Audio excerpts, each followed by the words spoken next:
Women's History Month, we celebrate and we honor the women who made history throughout history, who saw what could be unburdened by what had been.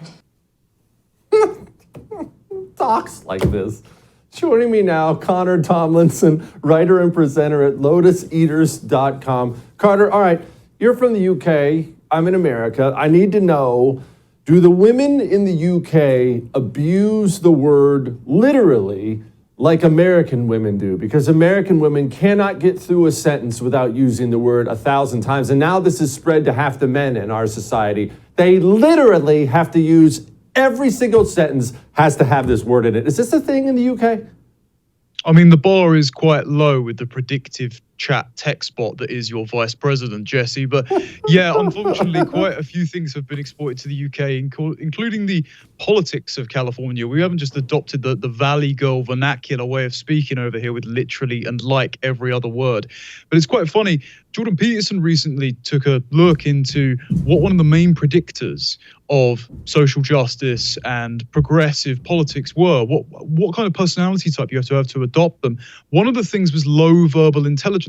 And I think the reason you see this, the reason why when women who are on the left, like Kamala Harris, often try to speak authentically and they trip themselves up with literally and like and all these sorts of platitudes, but they fortunately can rattle off all the phobes and isms that they're going to call you like it's some kind of NPC script, is because for people who aren't very good at talking on their feet, who aren't that fast thinkers, it's fantastic to have all that received wisdom from the left, all of these talking points, all of these words that suddenly put them on the right and moral side of an argument. So I think they're actually very well linked, of not being that bright and not being that authentic in conversation, but it's just great to hit you with all the woke buzzwords.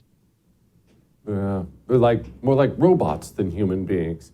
So look, you talk about the assault on motherhood. I'll tell you what, I see that all over the place here. You see housewives insulted all the time, and women who are housewives oftentimes will be sheepish about bringing it up. Well, I'm just a housewife. When did all this start? When did we start dogging on housewives?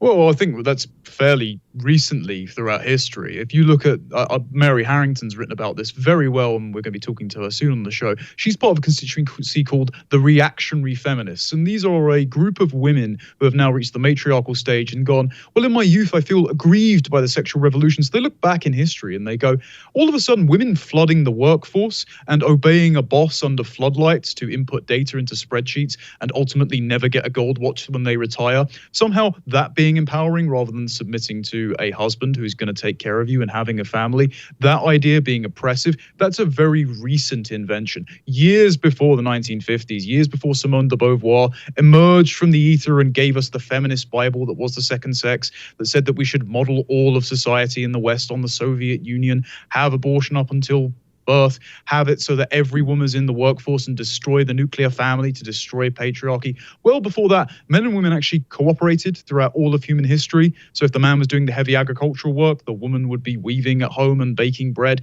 and both of them would be taking care of their kids. You know, things were cooperative. They weren't just this weird conspiracy of patriarchy that somehow predates our ability to speak each other's languages or write letters or have telephones, but all somehow every single country around the world just conspired to oppress women arbitrarily. It's a nonsensical narrative which denigrates the very empowering and very worthwhile thing that women can do, unique to women. I know we can't define them in this day and age, but having children.